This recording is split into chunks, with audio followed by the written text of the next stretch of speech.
have commitments. We'll have something firm to put our hands on and move forward. Alderman Chilly. One of the problems that I've got is that, you know, and Tom, I think you've done a great job of what you've done. There's a lot of plans out there, and a lot of them are really good, and a lot of them question. But you're right about one thing.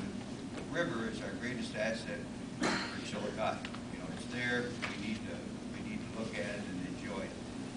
But the problem is, with the economy the way it is, I'm not sure with this expenditure that we're going to start making, that it's the time to do it. You know, we're in a great time right now because Caterpillar's doing well, and we're basically reflecting on what Caterpillar does is how Chillicothe runs because of the giant that we have.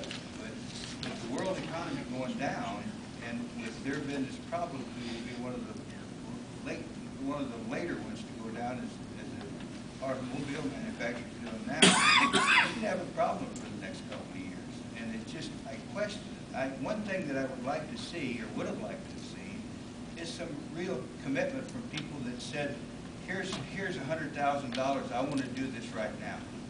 What are you going to do for us? And then I think it would give us something to do. But just to say, well, let's go another 12 months, 6 months, and see what's going to happen, I'm a little worried about it.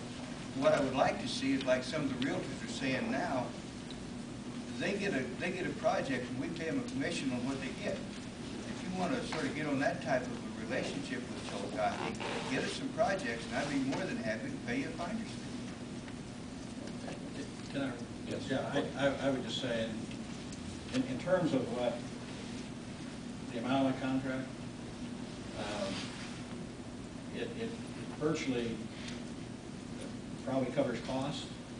The number of hours I actually put in and the work that I do, if one were to apply a typical hourly rate that the consultants doing what I do are in, it would be a couple $100,000 worth of work, probably. And you can look at what you're paying your engineers and other attorneys, and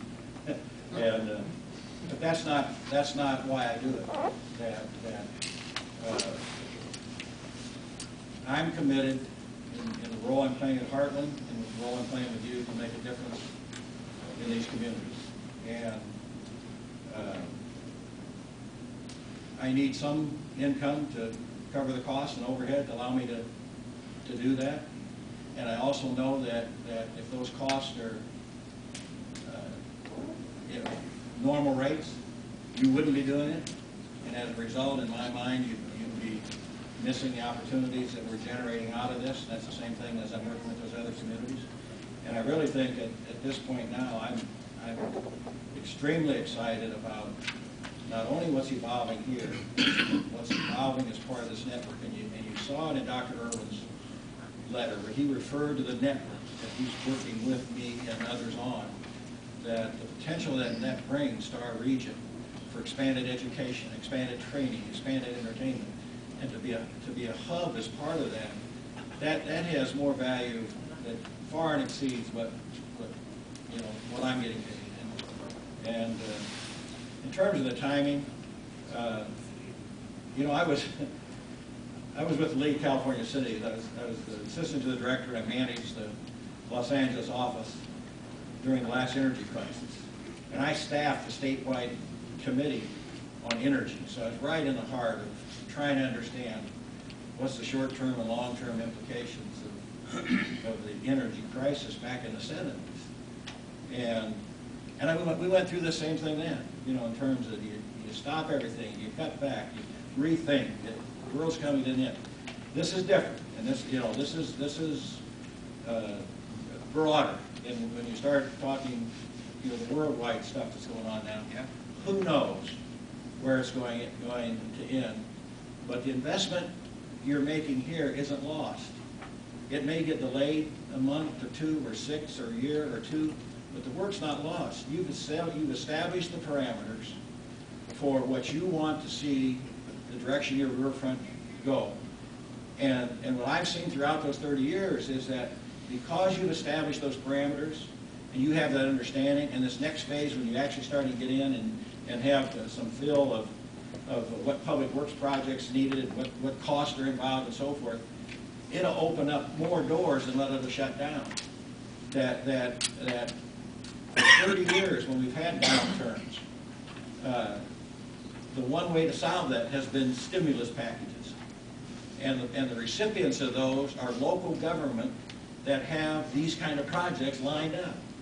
And so if you have those lined up, those doors open to you. If you don't have them, you'll never get them.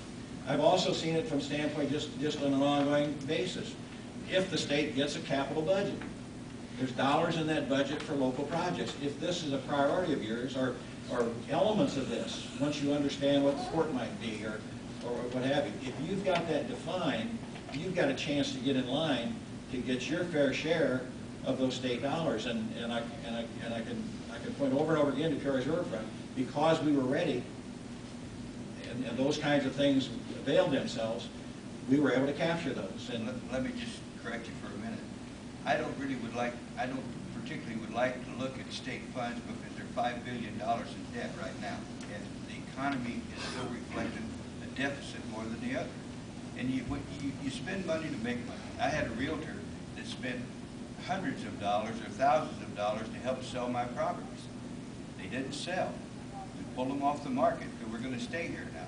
But he, he didn't make a dime on it, but he will make it later on. And we got a bargain with what you've done so far. We really have, and I think that we'll use it. But I think now is not the time to pursue it unless we get on some kind of some type of a deal with you to where that you take part of the expenses, and then if you do something, then you're going to really realize a better income revenue back than what you would get if we renewed the 6 months.